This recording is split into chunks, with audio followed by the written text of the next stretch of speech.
Another day on Aether. A day that I can see a good amount of fast-forwarding for me to get through at the moment, and one that I hope will lead to a good amount of progress, just like I always hope.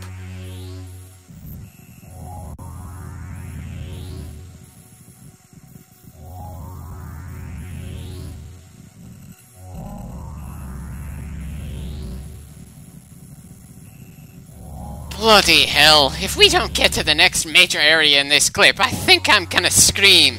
Hopefully it won't be too traumatic of a scream though, otherwise the neighbors might call an ambulance or something.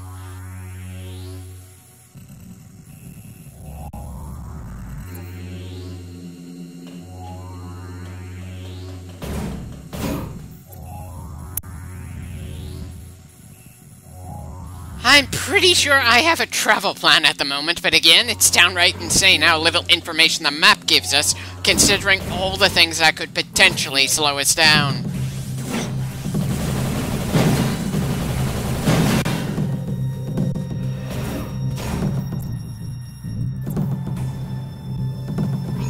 Wait, why am I not going for the green doors? I could have sworn that after the previous clip I was gonna go for the green door. Son of a bitch, I forgot that you need the spider ball to be able to reach the white door in this room. Why would I forget something like that? Ah well, since I'm moving towards the central area right now, that I've gotten sick of the more aimless wandering for the moment, and want to actually start exploring new territory. That would be a good excuse to slow the footage down, sometime in this clip.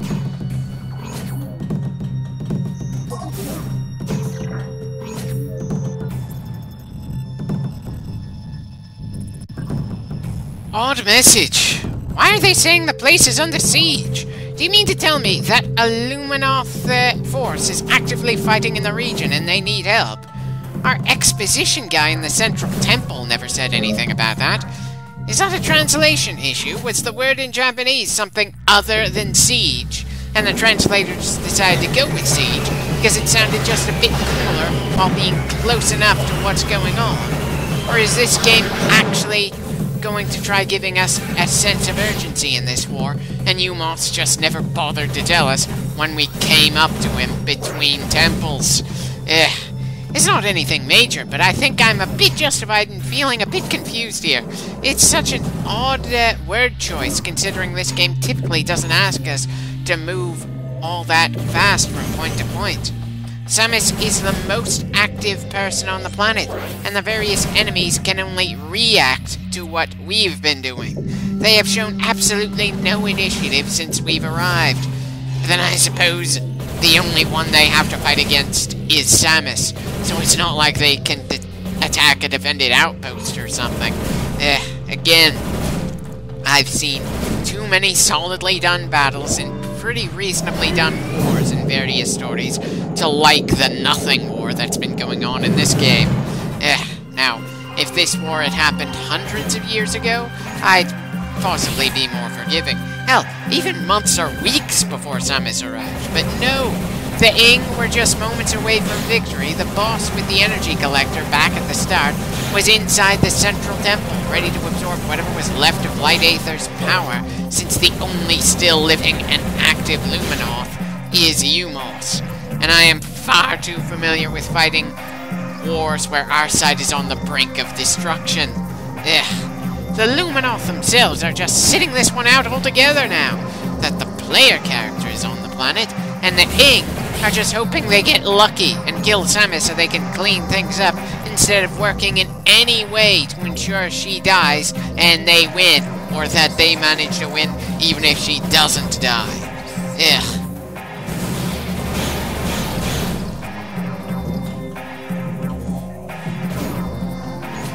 Why do I have the distinct feeling that I've forgotten something again?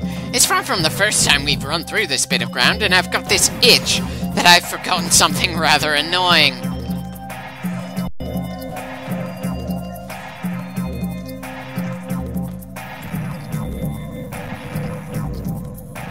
Son of a bitch, I forgot the gate that doesn't show up on the map.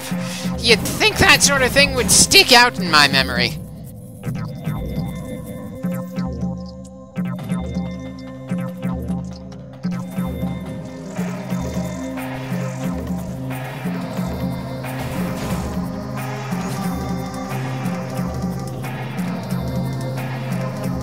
Well, at least going this way let us find another of the Sky Temple keys. Ah, so we'd have to be in the dark version of this room to get it. My brain is clearly not running on all pistons right now. Annoying, but I suppose we're in no hurry to grab this particular key anyway. We have a different set of keys to grab at this point.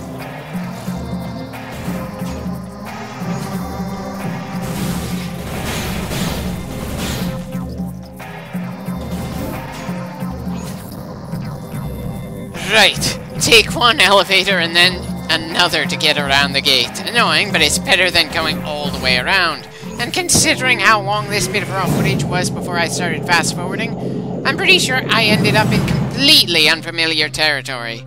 Though maybe that's just wishful thinking.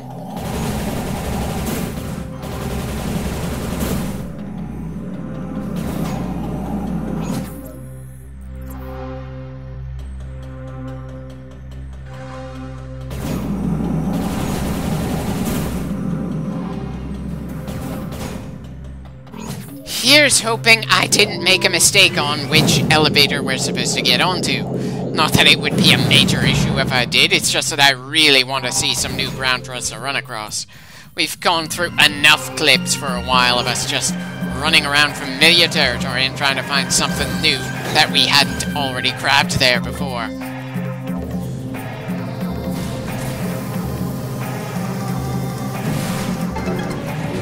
Okay, that was a bit of an interesting lock. Is this the only time we're ever going to run into something like that, or is that going to be something that's going to repeat a few times since we have both the tools for it?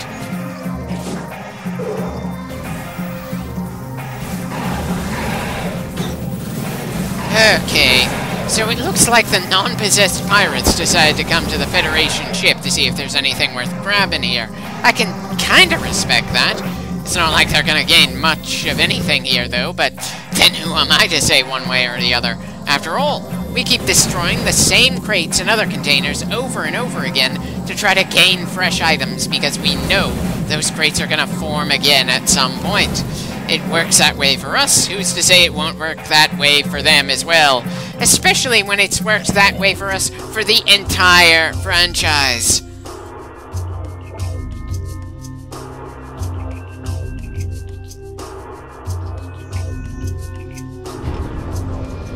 Well, if this is a fortress, I certainly hope it's up to my standards. Everything else has been rather underwhelming to me so far.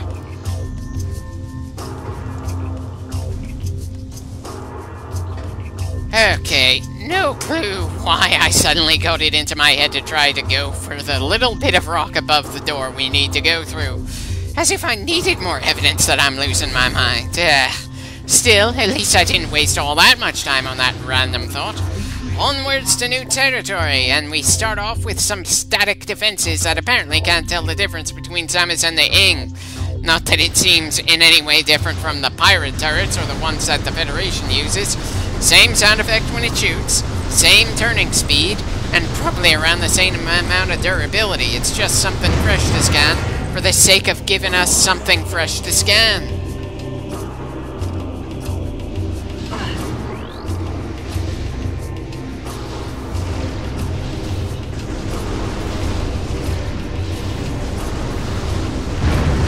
Okay, so it's at least a little more durable than the other turret designs we've seen. That's better than the meaningless palette swap that I thought it was. Guess I have very little confidence in this game. I'm sure when they decided to use the word Sky Temple that it immediately inspired creation of The Legend of Zelda Skyward Sword.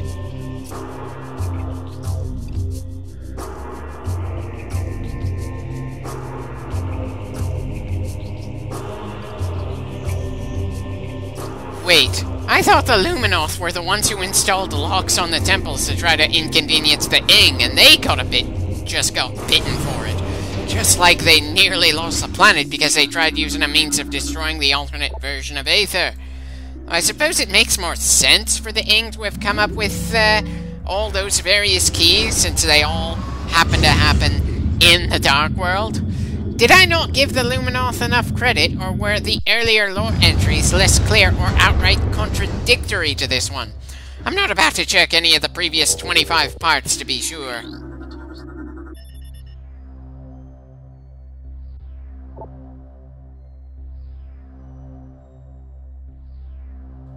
So, was this a friendly fire kill, or did Illuminoth decide to go traitor?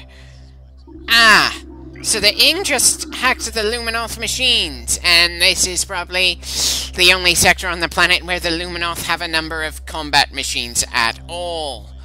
Ugh.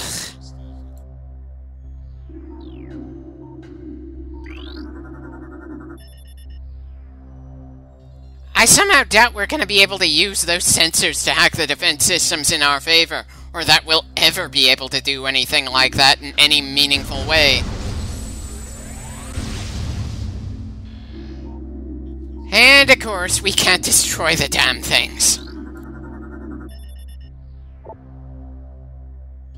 I'm sure the guy they made a statue of was rather heroic, but it's not like the game has actually let us see any Luminoth fight back. Hell, the Federation Marines had more of a chance to show how they measured up against the Ing than the Luminoth have. And again, the Luminoth are supposed to be the primary enemies of the Ing on this planet. I just have not seen any real sense that there's a war between these guys. Whatever war happened was already decided.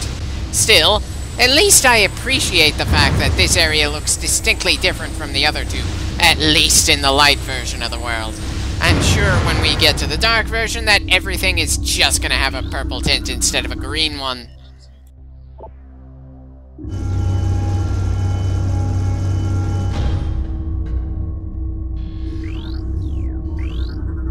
Recording to logbook.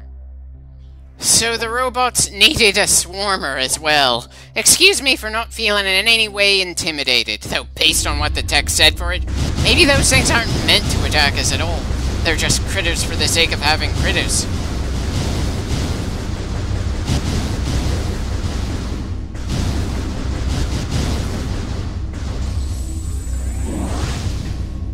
So many destroyed, and so little health for it, I swear. The swarmers in the first Metroid Prime were a lot more generous with their item drops, but then the item drops in that game in general were better.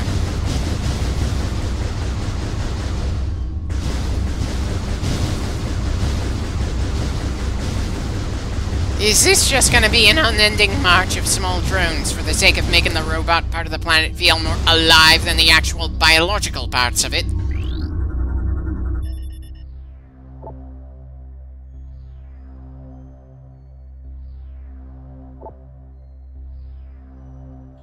Well, at least we won't have to go through any process of reactivating the power around here. That's a small mercy.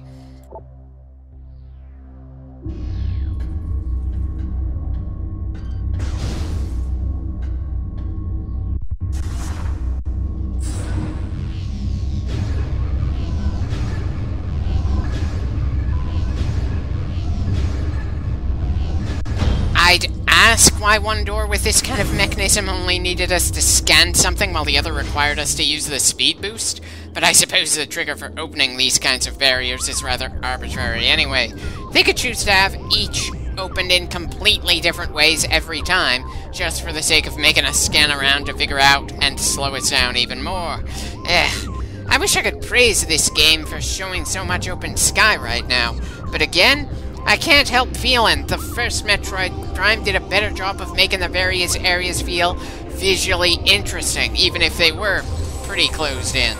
Granted, visually interesting areas don't make a game better or worse overall, and I've done a number of games with pretty drab environments. Still, as I said in previous clips, this game has got me in a bad mood when I'm on commentary here. It's just doing a number of pet peeves, plus some definite signs of this game being rushed, and I am just being completely unforgiving. Possibly unfairly so.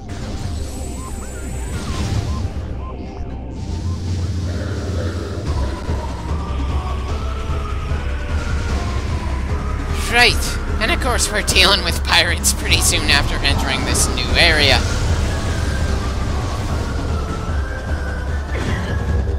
Wait, did I just make an accidental suicide drop and I was only mildly damaged? Hold on, can I pause my commentary for a moment, boot up Metroid Prime 1? and check if that was also the case in the first game. Okay, so apparently it wasn't a thing until this game.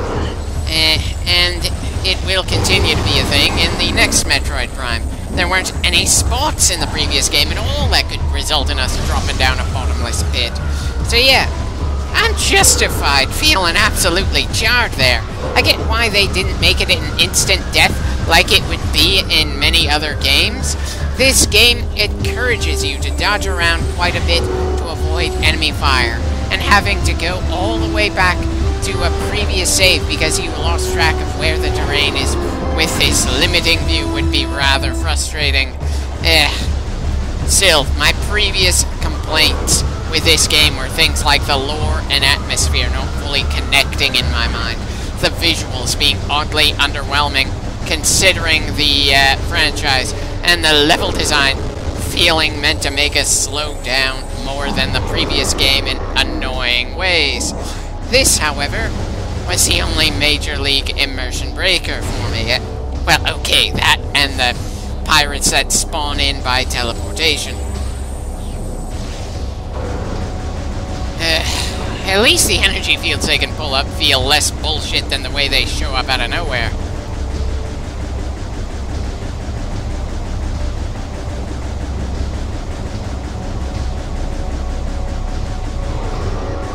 You mean to tell me that guy didn't move at all while we were pounding on him and he needed a different angle to shoot back at us? I don't care how good your defensive position is. That is just plain stupid no matter how you slice it.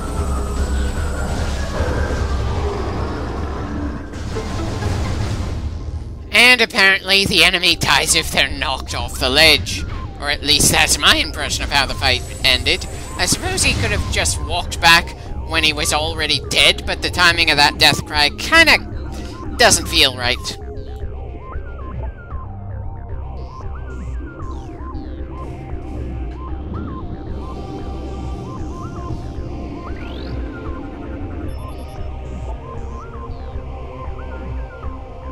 So the pirates have been attacking this place that I assume the Ing own.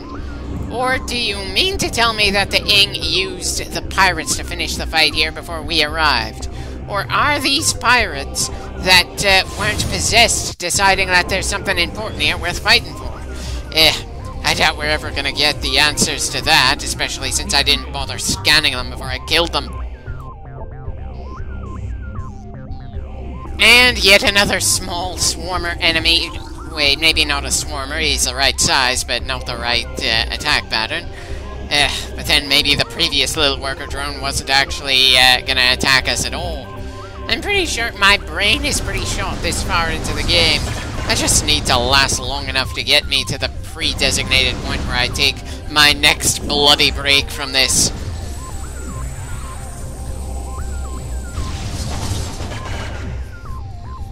Definitely an interesting means for these things to die, and it's incredibly easy to avoid getting damaged when they explode after the fact, so... what were they thinking here?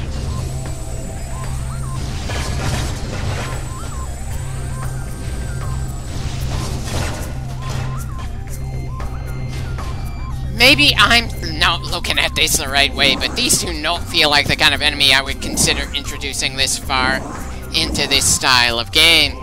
Sure, they're unique looking and have an interesting death animation, but I don't see why we have to be all that worried about them.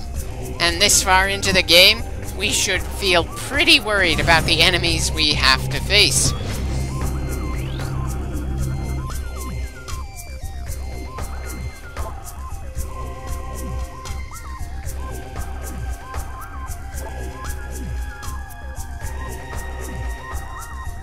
Right, place your bets. How long until those bots are activated?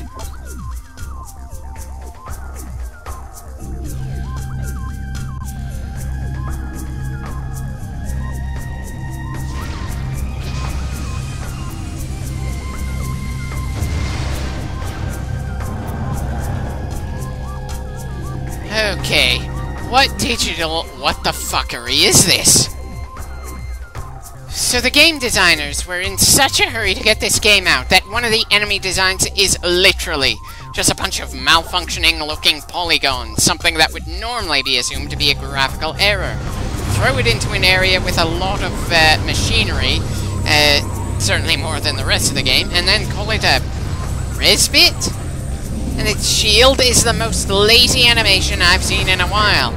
I'm trying to decide if that's better or worse than the way that Ace Combat 7 decided to have a photoshopped image of a dog included in one of their oddly underwhelming cutscenes. I mean, that was laziness for different reasons, I'm sure. Granted, I do like the effect this enemy has on our visor when we take a major hit from it, but otherwise it feels like it belongs in an entirely different game, possibly for the previous generation of console.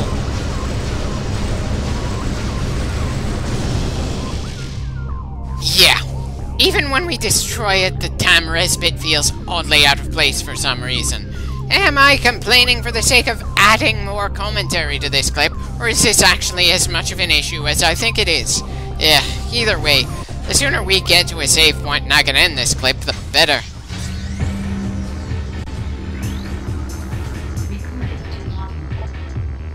I'm pretty sure I saw a very similar looking robot as a boss in the Star Wars Force Unleashed games. Though maybe that's simply because bug-styled robots have been a thing in sci-fi for quite a while, so they can kind of blur together.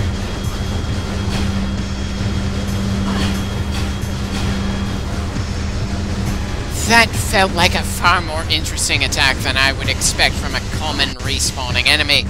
Is this some kind of mini-boss out of nowhere? Because this thing feels like it deserves a health bar as we try to deal with it. But then that wouldn't be the first enemy in this game that feels that way.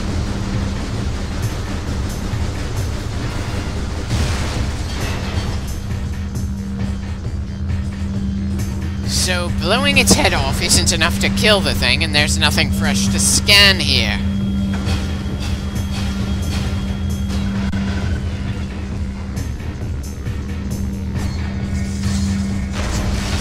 Well, at least I remembered that from a previous playthrough. Bloody hell, how the hell do I remember that but not so many of the things from...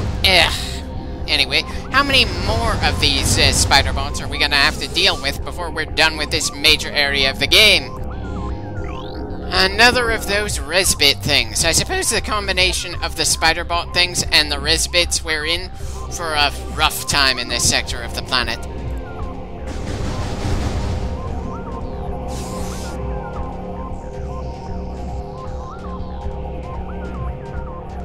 Yeah, I'm going to guess there's a save room behind the red door. I suppose it's not much of a guess this many clips in.